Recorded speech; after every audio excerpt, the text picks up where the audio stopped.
Tapos, ako yung pasalamat sa kay mama. Hindi ko yan ang pinapalipadasa.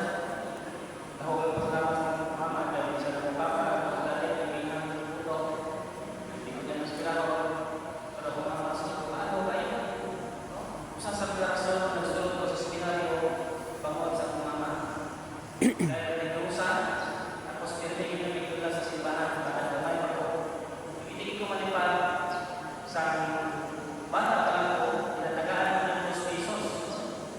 Wala kong bigla na, may matay ko, 2 pesos yung tinata. Pero banda, aking bibili siguro, ihata na. Ngayon talagang siguro, tinapatayan na na. Aking siguro, lalo na kayo, utang na sa 2 pesos. Kahit lang kayo. Ako naman ang kasama ng pagiging sineros. Pag nagdala ko dapat yan na.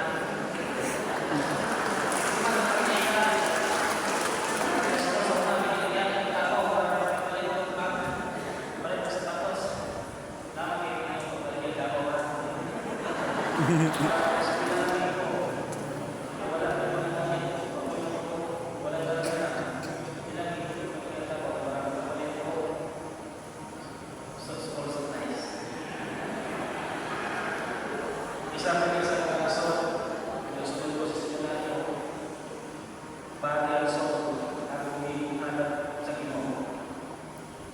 Dahil sa una, sa Baguio City, I was born in the hospital in a very critical situation.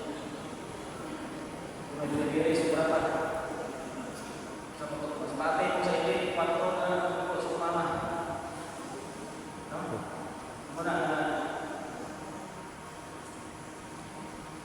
kung namatay yung mga ako, wakil ko ako. Wala na yung papa ko na alis ko na. Nagsinong mo, panto na ako. Pero tungkol sa grasya sa Ginoo, I know God has a purpose why He allows me to live in this wonderful and beautiful world.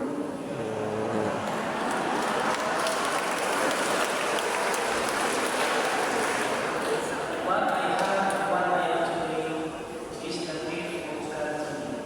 And what I will become is my gift to God.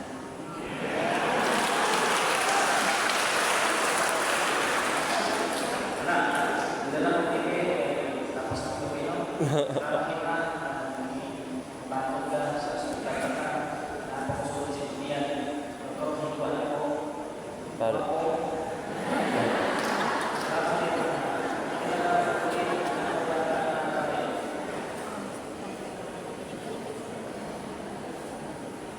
I would like to acknowledge the diverse communities of the diocese to which I have been assigned. Nakinagin sa pagpagtupak sa patisagan.